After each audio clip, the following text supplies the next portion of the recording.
बाल एक दफ़ा चले जाएं तो वापस नहीं आते। फ्रंटल एरिया का हेयर ट्रांसप्लांट हो रहा है जो बहुत फेमस है। हर इंसान की एज के साथ ज़ाहिर है ग्रे बाल आते हैं। तो सबसे ज़्यादा मैं चीज़ जो एंजॉय करती हूँ वो है ऑर्गेनिक प्रोडक्ट्स की application on my skin, on my hair. Try to avoid chemicals, try to pamper your hair.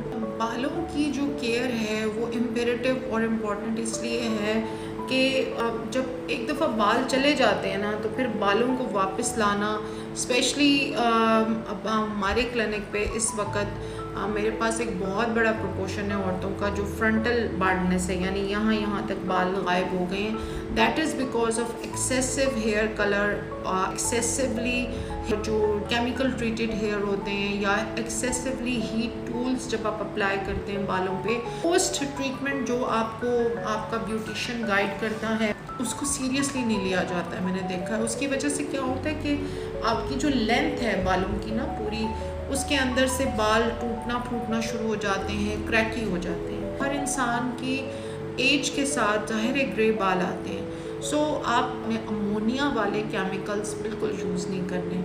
Number 4, आप कोशिश करें कि हफ्ते में आप 4 से 5 दफ़ा ऑर्गेनिक शैम्पू यूज़ करें, और चाहे आपने 1 घंटा पहले, 20 मिनट पहले, आधा घंटा पहले बालों की ऑयलिंग कर लें। मैं तो ओवरनाइट करती हूँ कि मैंने जब भी शैम्पू करना है तो मैं एक नाइट पहले मैं अपना बादाम का कैस्टर ऑयल और मेथी दाना का ऑयल बनाती हूँ। तकरीबन 10 किलो मेथी दाना, 10 किलो बादाम और 10 किलो हम कैस्टर ऑयल के बीज लेते हैं, उसको हम मशीन में से निकालते हैं तो ऑलमोस्ट 650-700 ग्राम तेल निकलता है। वही मैं सेल कर रही हूँ फॉर द क्लाइंट्स। पहले अपने लिए बनाती थी और उसको सेल करने से जो क्लाइंट्स का फीडबैक आया, बिकॉज मैं उसमें कोई चीज़ मिक्स नहीं करती हूँ। जब मेरे पास टाइम होता है तो सबसे ज़्यादा मैं चीज़ जो एंजॉय करती हूँ वो है ऑर्गेनिक प्रोडक्ट्स की application on my skin, on my hair, हाथों पे, पैरों पे। और उसके अंदर जो बेसिकली एंजाइम्स हैं, जो चीज़ें हैं जो अल्लाह ताला की तरफ से हमारी स्किन के लिए बहुत ही अच्छे हैं, बहुत नरिशिंग हैं। सो आप उन चीज़ों को भी बहुत अपने इस्तेमाल में लाएं, स्पेशली बालों के लिए। मैंने अपनी कुछ वीडियोस में पहले बताया है कि आप एक स्प्रे बॉटल ले लें, जैसे रोज़ वाटर की खाली बॉटल, उसके अंदर नीम, कड़ी पत्ता, मेथी दाना और कलौंजी, इन 4 चीज़ों को पका लें। मेथी दाना के आपको दाने मिल जाएंगे, कलौंजी के भी दाने मिल जाएंगे और कड़ी पत्ता और नीम के पत्ते मिल जाएंगे। ये 1 लीटर पानी में 1-1 पाव डालें, नीम के पत्ते और कड़ी पत्ता, और जो कलौंजी है वो 5 से 6 टेबलस्पून और मेथी दाना भी 4-5 टीस्पून डाल लें। इसको पका के आप हाफ़ कर लें, इसको स्प्रे बॉटल में भर लें छान के, और इसको चलते फिरते फ्रिज में रखें, अपने बालों के स्कैल्प में स्प्रे करते रहें। ये एंटी फंगल है, एंटी बैक्टीरियल है, ये बहुत ज़्यादा ग्रोथ को प्रमोट करता है, बालों को थिक करता है। जब लग जाता है बाल थोड़े अकड़ जाते हैं, बट इसका आपको रिज़ल्ट जो है वो आने वाले दिनों में फ़ील होता है कि बालों में नई ग्रोथ आपको नज़र आएगी। इसी तरह आप बहुत अच्छा शैम्पू बना सकती है, आंवला, रीठा, सिकाकाई और इसके अलावा अलसी के बीज, मेथी दाना, कलौंजी, कड़ी पत्ता, इन सबको आप पकाएं पानी में, 1 लीटर पानी में एम्पल अमाउंट में लेके इनको पकाएं, फिर इसको हाथों से मलें इन चीज़ों को, उसकी पेस्ट बन, अलसी के जो बीज आप डालते हैं ना उससे एक पेस्ट बन जाती है। उस पेस्ट को आप कपड़ छान कर लें, सारे आंवले रीठे के बीज निकाल लें, वो एक जो पेस्ट तैयार होती है उस पेस्ट में आप सिर्फ 1 टीस्पून शैम्पू डाल के उससे अपने बालों को वॉश करें। Try to avoid chemicals, try to pamper your hair, try to keep them away from बिला वजह के केमिकल।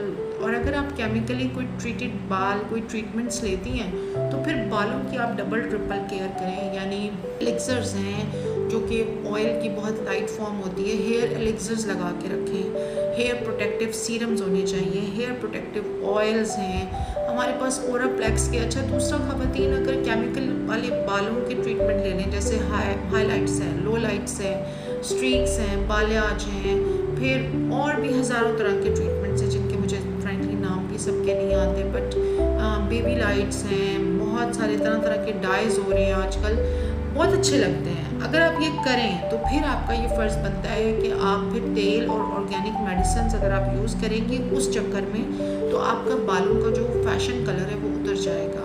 फिर आपको अपने बालों को ओराप्लेक्स के या ट्रेज़मे के या कैरास्टेट के या लॉरियल के जो या हाई एंड ट्रीटमेंट्स जो होते हैं बालों की लेंथ के लिए, वो हफ्ते में 1 से 2 बार लेंथ और स्कैल्प के आपको लेने पड़ेंगे। बिकॉज जब आपने केमिकल ट्रीटेड बाल होंगे तो फिर आपने अपने उस कलर को रिटेन करना है। चलो 4-6 महीने तो आप उस कलर को एंजॉय करो, उसके बाद आप ग्लॉसिंग पे आओ या आप उसका कुछ करो या चेंज हो जाए कलर, बट कुछ मंथ्स यू लाइक कि यार मैंने ये कलर अभी करवाया, मैं इसे एंजॉय कर लूँ। सो बालों की जो डोमेन है बड़ी ट्रिकी है। बाल एक दफ़ा चले जाएं तो वापस नहीं आते। बालों के लिए फिर हम आजकल मैं ख़वातीन का भी हेयर ट्रांसप्लांट कर रही हूँ। फ्रंटल एरिया का हेयर ट्रांसप्लांट हो रहा है जो बहुत फेमस है इस वक्त ख़वातीन में, क्योंकि जब सामने से बाल चले जाते हैं तो फिर बहुत प्रॉब्लम है।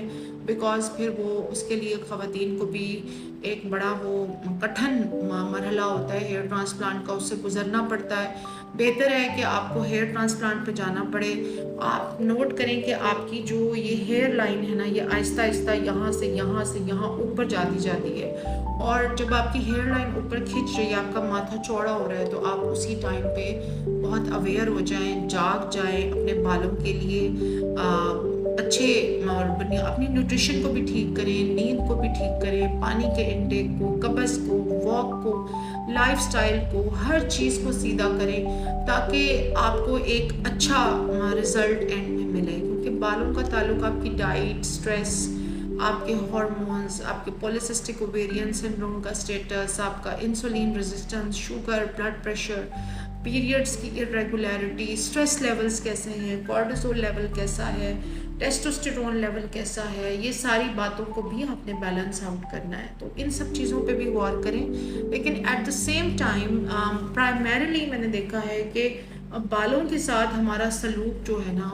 काफ़ी ज़्यादा क्रूअल और क्रूड होता है, और हमारे यहाँ हम तब तक बालों के साथ ज़्यादती कर रहे होते हैं जब तक यू टर्न ना आ जाए, और जब तक यू टर्न लेने की जगह ही ना रहे।